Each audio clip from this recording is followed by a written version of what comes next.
Can breathing help you lose weight? Possibly.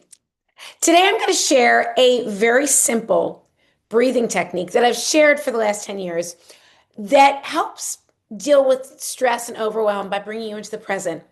We're going to walk through it together, but then I'm also going to share how learning this and applying it in the right situations could actually support your weight loss. Okay, you ready? First, we're going to practice the breathing.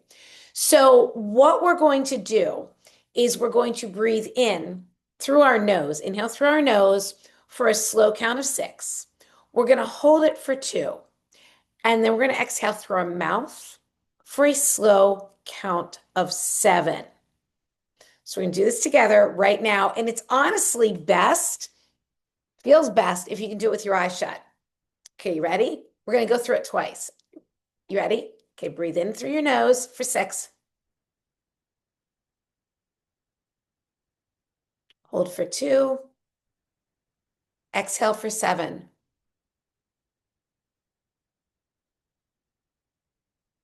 And again, in for 6.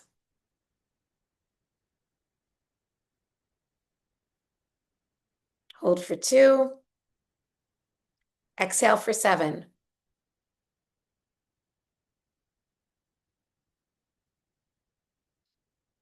Okay, how good did that feel? So the reason that this works so well and feels so good, there's really 2 reasons. The counting, the fact that you have that uneven count and you're focusing on your breath brings you immediately into the present moment because you have to be so focused. So it takes your mind away from the past that's you're upset about or reliving or the future that you're worried about. Okay. Also, anytime that the exhale is longer than the inhale, so in this case, we inhaled for 6, exhaled for 7, that activates your parasympathetic nervous system. That is what helps get us into that rest and digest mode. There's also the sympathetic nervous system. That's what's more the fight or flight. And then, of course, the autonomic nervous system is just what regulates things when we're not thinking about them, like our breathing that normally we don't think about. So I love to practice this. Like now I've practiced it so much, I don't really need to practice. I just call on it when I need it. But the best bet is to practice it on a regular basis. It's great to make it part of your morning practice. So you're so familiar with it that you can call on it when you need it. Because when you're stressed is not the time to be thinking, let me look up Elizabeth's YouTube channel and try to find that video, right?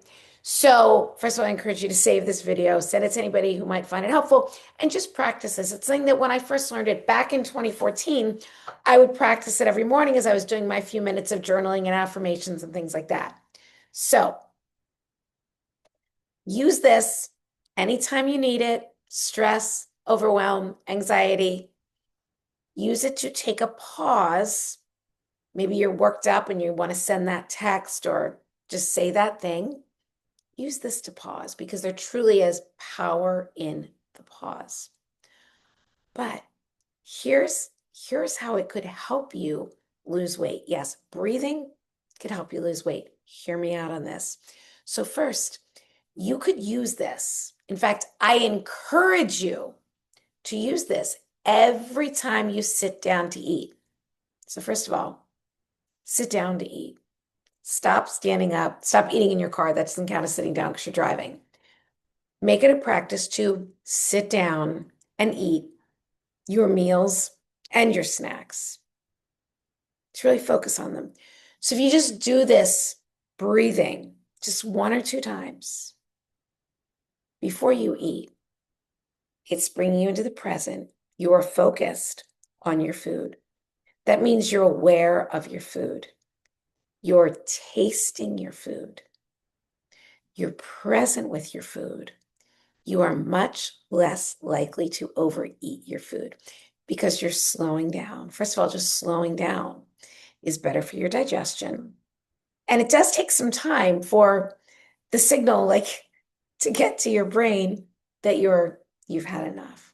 So just slowing down is helpful, but you're going to be more present. You're really going to taste that food and truly enjoy it. And also that activating your parasympathetic nervous system really is better for your digestion. That is when you want to be eating, when you're in that parasympathetic, more relaxed state. That's why they call it rest and digest. But here's an even more exciting way that this could help you lose weight.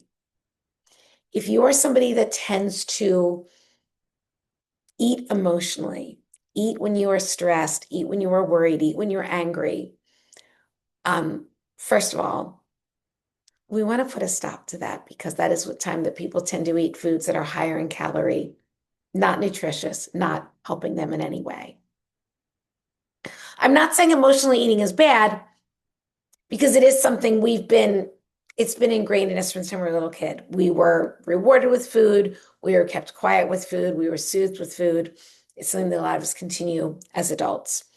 But, when you dive for the chocolate or the chips or whatever food calms you down every time you are upset, first of all, you're going to overeat typically, and it's a very easy way to put on weight because you're consuming calories that you don't need. It's also not good for you emotionally because you're suppressing those emotions. You are driving them down, you're numbing them, you're dulling them instead of feeling them. Sometimes we just need to feel the pain and then we can move on from the pain. If we're always suppressing it, we're just going to keep coming back to it.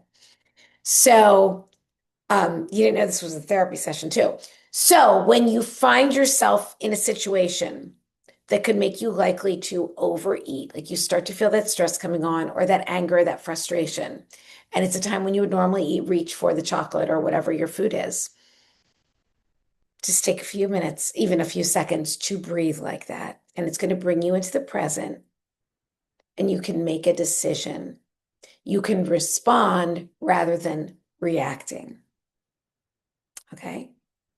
Gives you that little pause, that chance to take a breath. Also, if there's just a specific time of day, for example, say you come home from work and you just always want to pour yourself a glass of wine because you're done. It was a hard day. You need to take the edge off. What if instead you took a breath? And I'm not saying don't have the glass of wine, but I'm saying maybe unwind first instead of using the wine to unwind. And you're probably going to drink less wine like that. Or maybe you're not going to want the wine at all. So this one wasn't even planned. I did a reels on this breathing technique, and then I thought, you know what? I want to dive a little bit deeper with this. And that's what YouTube is for. So thanks for being here. Save and share if you found this helpful, and drop any questions in the comments.